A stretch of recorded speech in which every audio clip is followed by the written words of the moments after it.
Okay, cool. My name's Laurie Bolger. I'm here with Joolz. Joolz Denby. How are you doing? I'm all right, yeah. Chatting to you for the Stand Up and Spit project. Yes, indeed. Let's do it.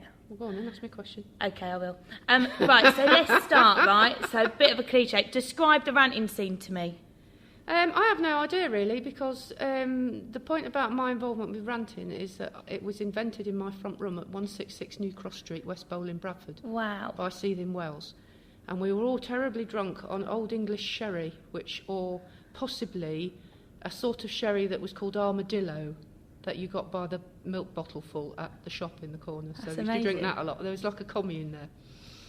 And we were sitting there one evening, and both Swells and I wrote poetry. I was probably what you'd call a child poetry prodigy, in that Ted Hughes critiqued my work when I was 11, and I was supposed to go on to like enormously famous things. Wicked. But actually I got really, really bored of it by the time I was 16, because everyone telling you that you're going to do this makes you just want to go, I'm never going to do this in my whole life. Nice. So we all written poetry, and there were a couple of poets in the house apart from Swells and me, and we were just saying that I think we'd been to a poetry reading at the local library or something like that. Mm-hmm.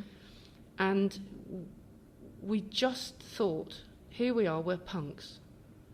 Punk is about deconstruction, it's iconoclastic, it's about redefining roles, both gender roles, societal roles, all kinds of things. And we already had the band New Model Army going, which is very big for deconstructing things. And we said, what did the poetry that we just see, what did it mean? It meant nothing to us.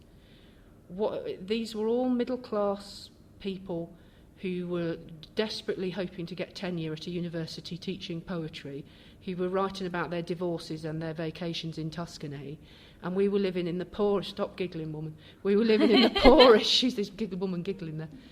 We were living in the poorest possible part of a very poor city in the arse end of nowhere. So what were you holding two fingers up to then? No, we weren't really we just wanted to do poetry that had meaning for people like us, and that we could go to the local pub or the working men's and do it. And at first they'd go, oh, these weirdos, bloody hell, we're not having this. And then they would see that we were writing about their lives. And it's real, isn't it? And it's real. That's awesome. But also, we didn't want to give up our love of words or technique.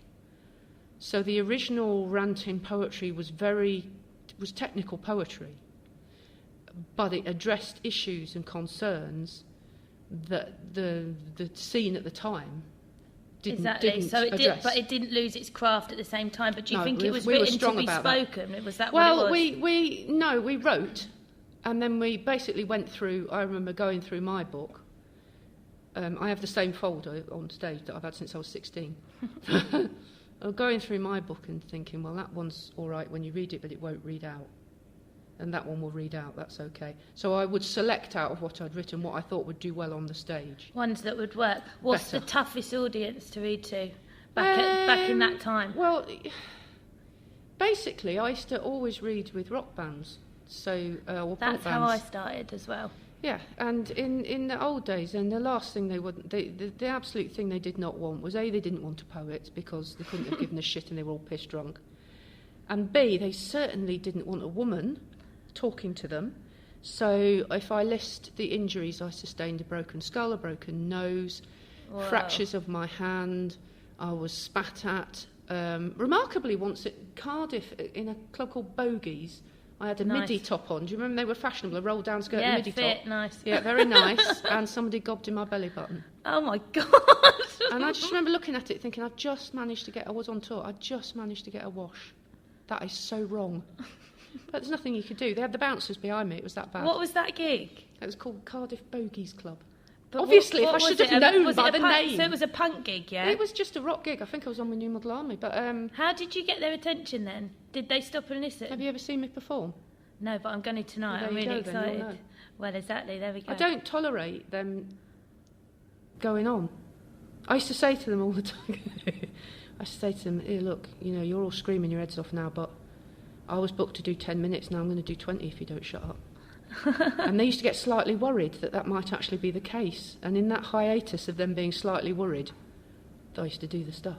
No, they didn't want me. They didn't want me at all. They used to throw lighted fags at me and beer glasses. I was the only woman that would do it. That's why they put me in the ranting poetry thing. I was the only woman who could do it. And the reason that I could do it was because previous to being in this poetry thing, I had married when I was 19 a Hell's Angel, Satan's slave.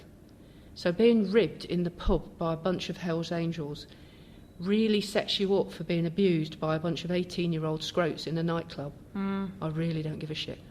Is this right? I'm really sorry if I've got this wrong. No, go ahead. Were you a bouncer?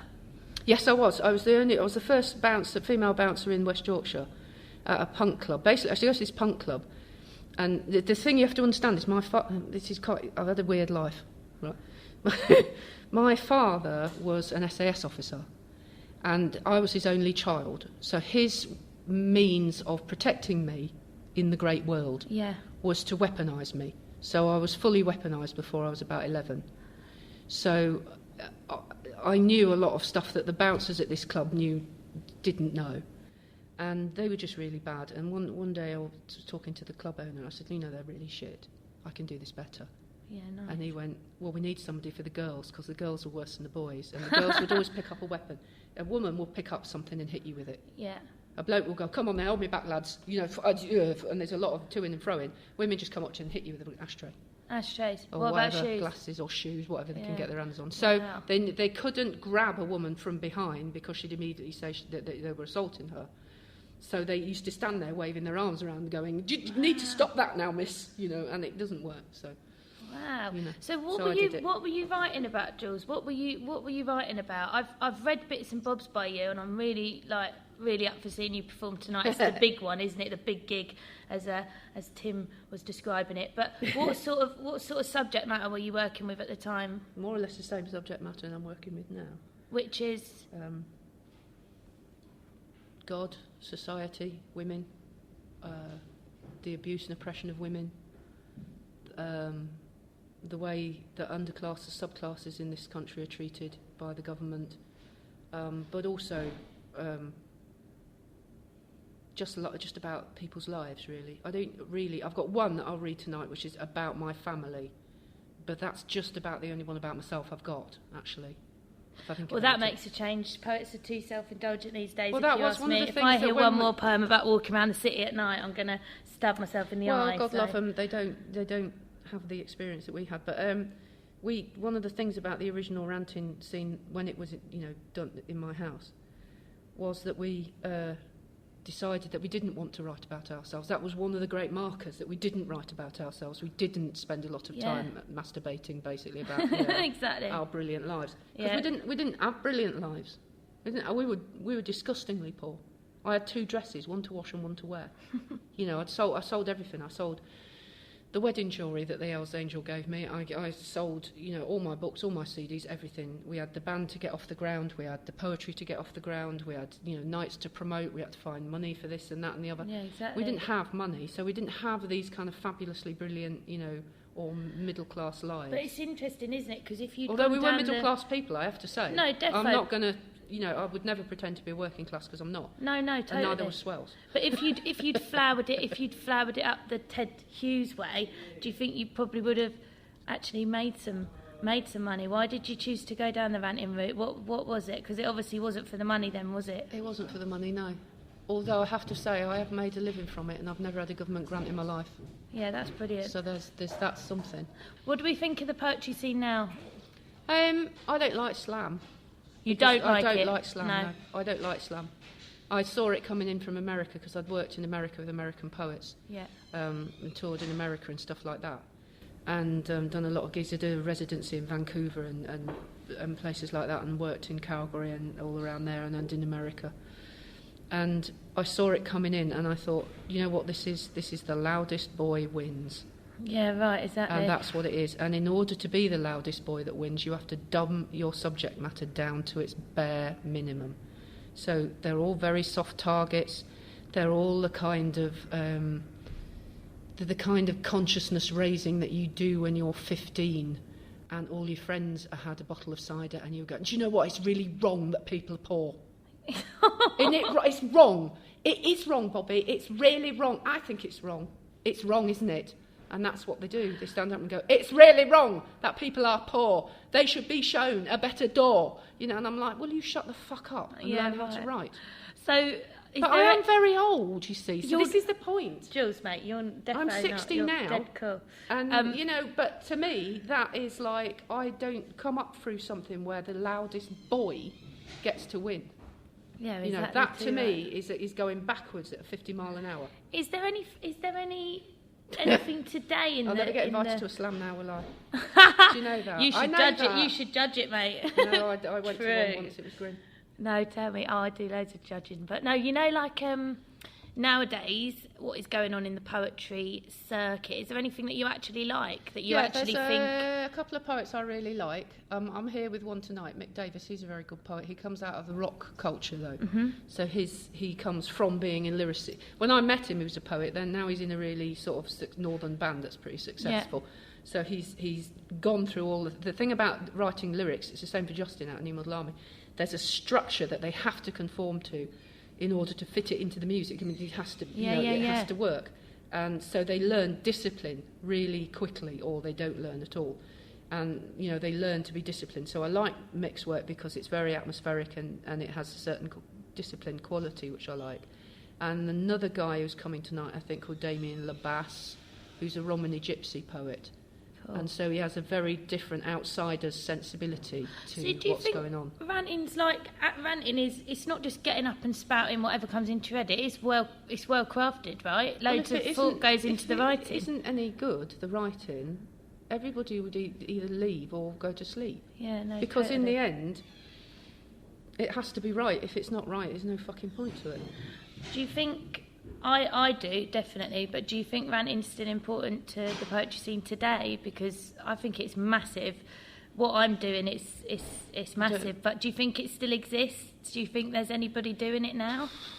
I'm hard pressed to say. I would imagine a lot of it's morphed into slam, and a lot of people who probably would have thought of themselves in that way, you know, sort of 10 years ago, 15 years ago, would now think of themselves as slam poets. Yeah. So I don't know, really.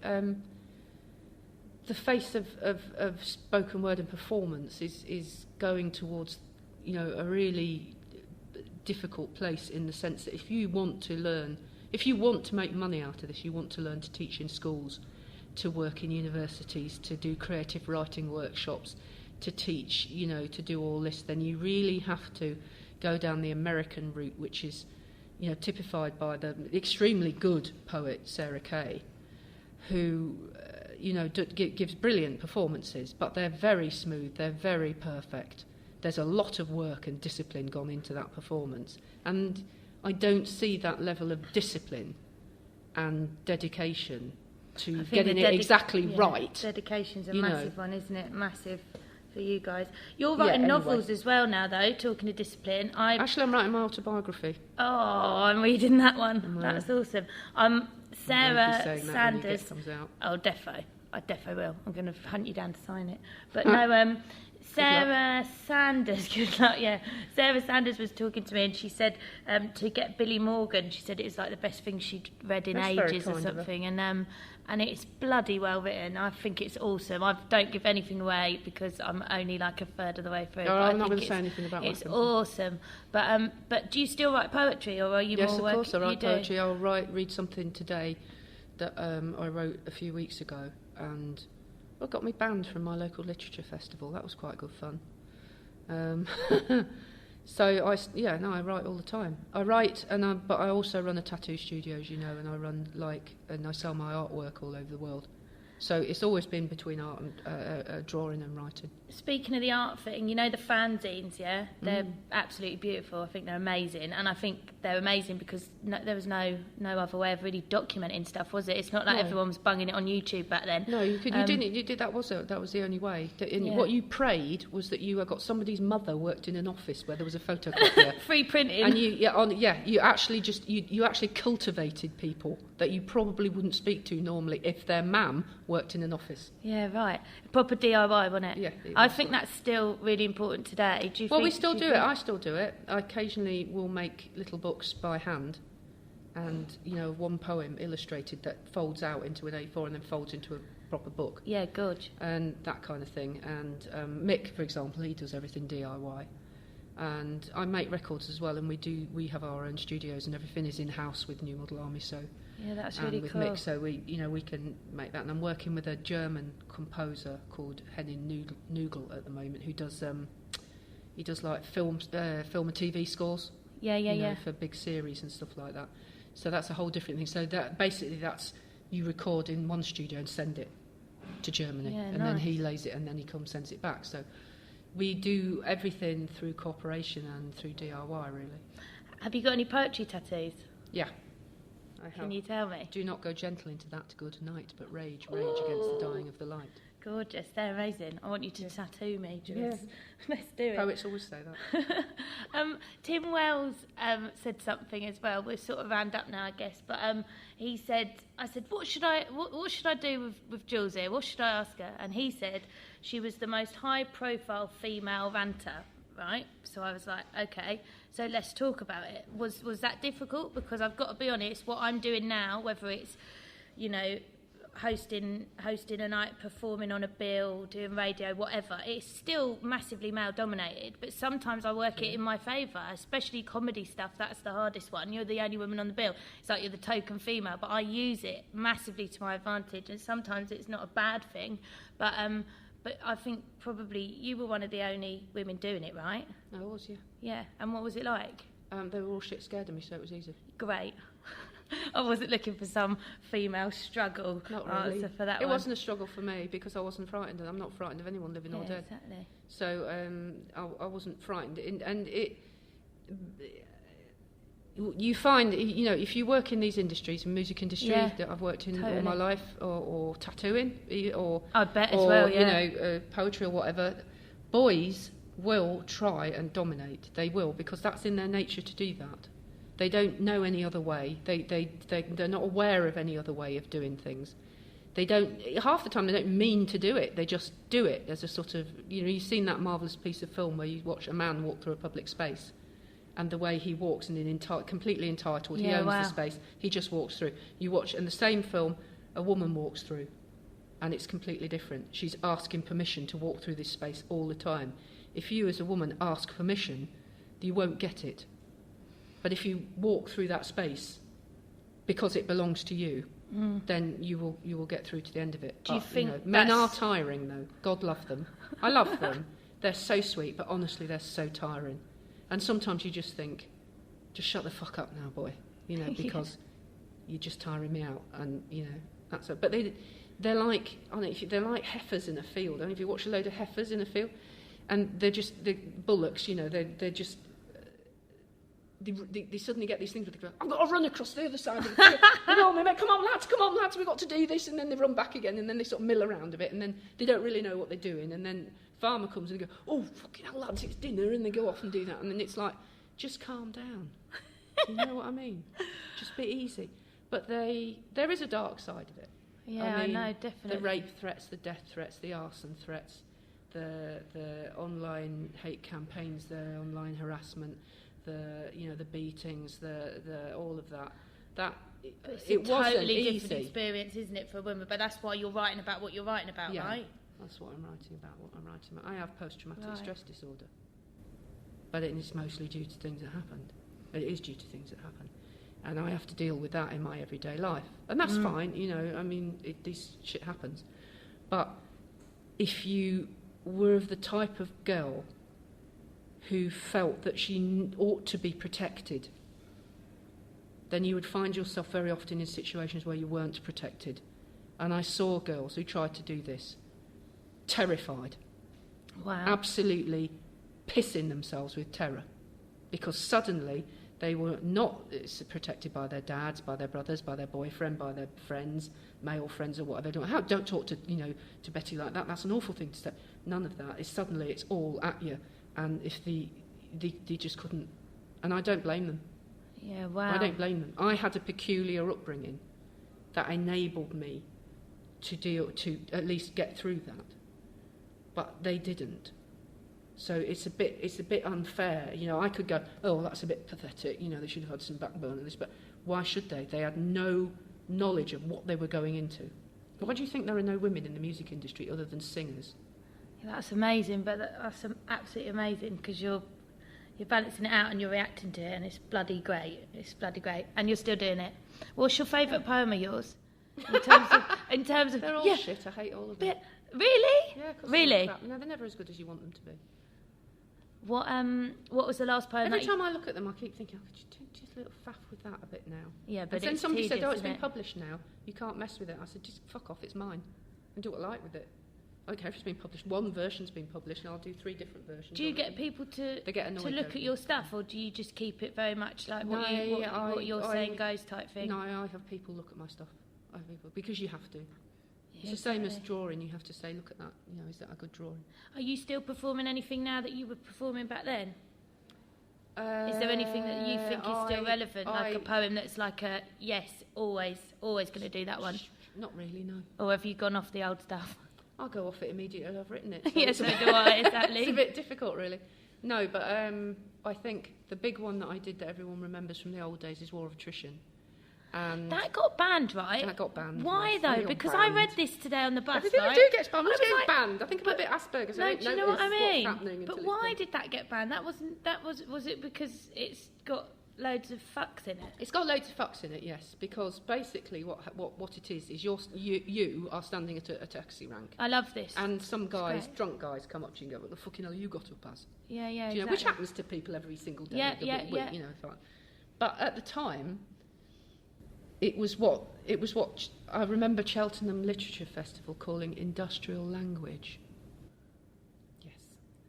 And so they said, well, you can come and read, but you can't do that industrial language. That's so awful. And so I went, well, okay, I'll just go bleep. And they went, that's fine. And I was kidding, but they went, oh, that's lovely, thank you so much. And there's all kinds of things like that, but that was banned. Well, the one that I'm going to do tonight, Narcotica, that got banned as well. Or it caused a huge fuss because it's about prostitution. And I do activism for the groomed girls, the Rotherham groomed girls and all the other groomed and raped girls in the country. And it's very difficult because people don't want to talk about it at all. Yeah, exactly. You put a kitten up on social media, you'll get 1 million hits. Oh, God. You put please send £2 to this shelter in York for battered women and rape victims. And you'll get 2 likes and 1 person going, I've sent a £5. And you think, oh, God love you. But where are all the others? So I basically have always held a mirror up. And if you look in the mirror and see something that you think is relevant, then you do. And if you don't, well, then nothing I say would make you see that. Exactly. I think there's no point shouting at people because they're not going to listen to you. I think what you guys did was incredible in terms of what we do now, and that's why this project's important, isn't it? Because it's documenting something that a lot of people don't even know about, but it's obviously had a huge influence on what's going on now. If you could... I don't know about that. You know about that. I wouldn't know about that. Well, I'm repping you guys as best I can. I'm a hermit. Joolz. I live in Bradford. I don't speak to anybody, seriously. Well, I'm really looking forward to you perform. I'm just going to ask you before we sign off, what do you think is important for this generation of poets to know about Ranting, if you could sum it up in a couple of sentences? That we tried to destroy the poetry scene and we failed. So it's your go now. And you really need to do it. You need to pull all this shit down. Because the people who have appropriated poetry for themselves have made an exclusive little elitist club that means that nobody whose face doesn't fit, who doesn't have the right accent, isn't from the right part of the country, doesn't go to the right dinner parties, will not get on. And there are millions upon millions of people out there who are just waiting for you to tell the stories of their lives. I'll do you proud, mate. Thank you so much for talking to me, Joolz. Have a wicked gig, mate. Lovely to meet you.